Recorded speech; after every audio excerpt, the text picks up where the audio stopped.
Page number 3, chapter number 1, lakh की चूड़ियाँ, NCERT class 8 बसंत। तो वहाँ पे जो जिसका भी मैरिज होता था शादी में, उस बदलू के घर वाली यानी कि उसके वाइफ को वस्त्र मिलते थे, उसको ढेर सारा अनाज, उसके लिए पगड़ी और जो लाख की चूड़ियाँ, जो सुहाग के जोड़े लाख की चूड़िया के लिए उसको रुपए भी मिलते थे। यदि संसार में बदलू को किसी बात से चिढ़ थी तो बहुत ही कांच की चूड़ियाँ से। तो बदलू को किसी से भी चिढ़ था, मतलब वो थोड़ा जिससे भी, तो कांच की चूड़ियाँ से ही था। यदि किसी भी स्त्री के हाथों से उसे कांच की चूड़ियाँ दिख जाती तो वह अंदर ही अंदर कूढ़ उठता और कभी कभी तो 2-4 बातें भी सुना देता। तो किसी भी स्त्री के हाथ में अगर उसे कांच की चूड़ियाँ दिख जाती, कांच की चूड़ियाँ यानी कि लाख की चूड़ियाँ नहीं पहन के अगर कांच की चूड़ियाँ वो देखता था तो वो अंदर ही अंदर वो बहुत ही गुस्सा करता था और लाख की चूड़ियाँ क्यों नहीं पहन रहे ऐसे सोचता था। कांच की चूड़ियाँ वो लोग पहनते थे, जब दिख जाता तो कूद जाता यानी कि गुस्सा करता था। तो जो अंडरलाइन कर रही है उसको 2 टाइम्स राइटिंग प्रैक्टिस करना। मुझसे तो वह घंटों बातों किया करता। वो जो लेखक थे, लेखक का नाम क्या था?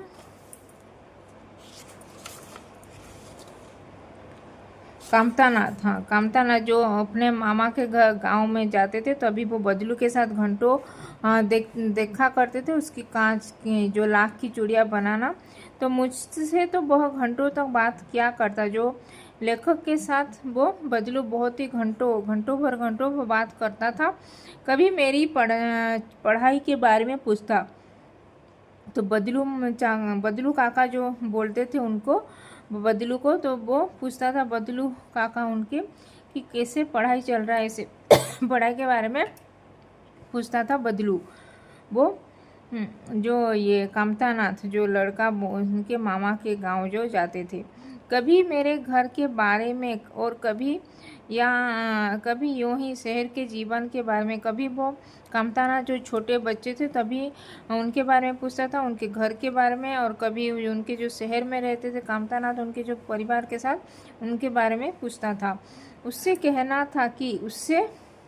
कहता कि शहर में सब कांच की चूड़ियाँ पहनते हैं। तो वो बोलता था कि शहर में सब लोग कांच की चूड़ियाँ पहनते हैं। तो वह उत्तर देता, शहर की बात और है लल्ला। तो शहर की बात कुछ और है लल्ला।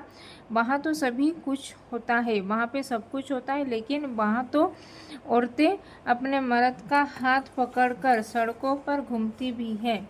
तो वहाँ पे तो सब कुछ होता है, वहाँ पे कांच की चूड़ियाँ पहनते, कुछ लोग तो पहनते भी नहीं है वहाँ पे। तो वो जो औरत अपने मर्द यानी कि हस्बैंड का हाथ पकड़ के भी वो लोग घूमते हैं सड़कों पर। और फिर उनकी कलाइयाँ नाजुक होती है ना, फिर उनकी कलाइयाँ भी नाजुक, बहुत ही सॉफ्ट होता है। लाख की चूड़ियाँ पहनने तो मोच ना आ जाए, तो लाख की चूड़ियाँ पहनने से उनकी हाथ भी मोच हो जाएगा, उनकी ये वो नाजुक भी होता है, रिस्ट उनका जो नाजुक होता है बहुत ही मुलायम होता है, इसीलिए वो कांच की चूड़ियाँ अगर पहनेंगे तो उनके उनमें मोच भी हो जाएगा बोल के वो बोलता है लेखक को बदलू। कभी कभी बदलू मेरी अच्छी खासी खातिर भी करता, कभी कभी उनको बहुत ही ये का अच्छा केयर भी करता, वो उनका खातिरदारी भी। जिन दिनों उसकी गाय के दूध होता वह सदा मेरे लिए मलाई बचा कर रखता।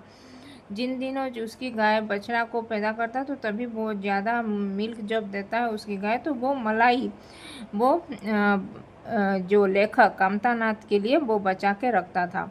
और आम की फसल में जो आम का जो उसका फसल होता था, आम बाग में जो आम जब ये फलता था आम बाग में, तभी वो रोज ही उनके यहाँ से 2-4 आम खाता। फिर वो कामतानाथ लेखक उसके यहाँ से 2-4 आम भी उस बाग से खा के चले आते। परंतु इन सब बातों के अतिरिक्त जिस कारण वह मुझे अच्छा लगता वह था कि लगभग रोज ही वह मेरे लिए एक दो गोलियां बना देता। वो हर रोज वो कामतानाथ जी के लिए वो गोलियां जो लाख की गोल गोल गोलियां उनको एक दो बना के देता था। मैं बहुधा हर गर्मी की छुट्टी में अपने मामा के यहाँ चला जाता। वो लेखक कामतानाथ वो हमेशा हर गर्मी के दिन छुट्टी में वो अपने मामा के घर चले जाते थे और एक आधा महीने तक वहाँ रहकर आधा महीना मतलब 15 डेज वहाँ पे रहकर स्कूल खुलने के समय तक वापस आ जाते थे। परंतु 2-3 बार ही मैं अपने मामा के यहाँ गया हूँगा।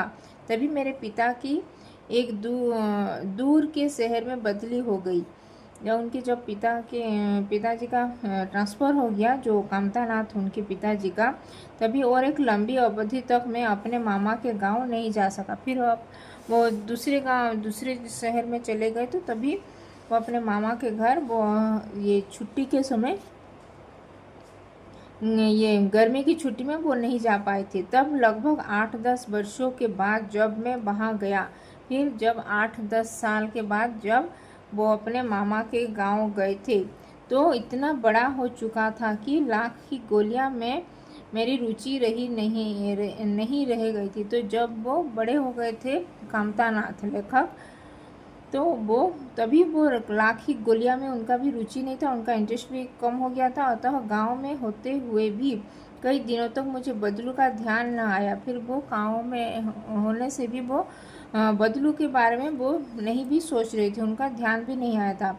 इस बीच मैंने देखा कि गांव में लगभग सभी स्त्रियाँ कांच की चूड़ियाँ पहने हैं। तो तभी सब लोग वो देखते हैं कि गांव में सभी स्त्री ये कांच की चूड़ियाँ पहन रहे हैं, वो ग्लास की बेंगल्स। बिरले ही हाथों में मैंने लाख की चूड़ियाँ देखी। बिरले की हाथ में वो लाख की चूड़ियाँ ही देखे थे। तब एक दिन सहसा मुझे बदलू का ध्यान आ गया। फिर एक दिन वो जहाँ पे उनके मामा के गांव में रहने के टाइम में वो बदलू का ध्यान उनको आ गया। बात यह हुई कि बरसात में मेरी मामा की छोटी लड़की आंगन में फिसलकर गिर पड़ी। और जो बरसात हो रहा था, तभी उनकी जो मामा की छोटी लड़की थी वो आंगन में जो खेल रही थी, वहाँ पे फिसल के गिर पड़ी थी और उसके हाथ की कांच की चूड़ी टूटकर उसकी कलाई में घुस गई। फिर जो उसकी कांच की चूड़ी जो पहनी थी वो घुस गया उसके जो रिस्ट में, और उससे खून भी बहने लगा था। मेरे मामा उस समय घर पर नहीं थे, तो भी वो जो कामतानाथ जी के मामा घर में नहीं थे, मुझे ही उसकी मरहम पट्टी करनी पड़ी थी। वो लेखक की कामतानाथ जी को ही उसकी मरहम पट्टी यानी कि उसको उपचार करना पड़ा था, जब वो जो कांच की चूड़ी टूटकर उनकी जो मामा की लड़की की कलाई में घुस गई था। तभी से ऐसा मुझे बदलू का ध्यान हो गया और मैंने सोचा कि उससे मिल जाऊं। फिर तभी वो लेखक कामतानाथ को बदलू के बारे में ध्यान हो गया और तभी वो सोचे कि उसके घर जाकर उससे मिलते आऊँ बोल के। अतः शाम को मैं घूमते घूमते उसके घर चला गया। फिर वो उसके घर गए। बदलू वहीं चबूतरे पर नीम के नीचे एक खाट पर लेटा था। फिर बदलू वहाँ पे एक चबूतरा था जो नीम के पेड़ के नीचे खाट मतलब एक बेड था, तो वहाँ पे सोया हुआ था। नमस्ते बदलू काका, मैंने कहा। फिर वो बोले कि नमस्ते बदलू काका बोल के संबोधित करते। नमस्ते भैया, उसने मेरी नमस्ते को उत्तर दिया। फिर वो भी रिप्लाई दिया नमस्ते भैया बोल के, और उठकर खाट पर बैठ गया। फिर उठ के वो बेड पे बैठ गया, परंतु उसने मुझे पहचाना नहीं और देर तक मेरी ओर निहारता रहा। फिर वो बदलू काका ने वो लेखक कामतानाथ को, क्योंकि वो बहुत ही बड़े हो चुके थे, 8-10 साल के बाद वो अपने मामा के गांव गए थे, तो तभी वो बदलू काका उनको पहचान नहीं पाया था। मैं हूँ जनार्दन काका। फिर वो बोले जनार्दन, मेरा नाम जनार्दन है काका बोल के। आपके पास से गोलियां बनवा कर मैं ले जाता था। मैं जनार्दन हूँ और मैं आपके पास से गोलियाँ, जो लाख की गोलियाँ लेके जाता था। मैंने अपना परिचय दिया। फिर वो जनार्दन उसका नाम बोल के वो अपना परिचय दिए थे। बदलू फिर भी चुप रहा, फिर भी वो कुछ नहीं बोला, मानो वह अपनी स्मृति पटल पर अतीत के चित्र उतार रहा हो। और तब वह एकदम बोल पड़ा, आओ आओ लल्ला बैठो। फिर वो सोचने लगा था, फिर उसको याद आ गया लल्ला बोल के जो संबोधित करता था, तो लल्ला यहाँ पे बैठो बोल के, बहुत दिन बाद गांव आए हो बोल के वो बोलता है।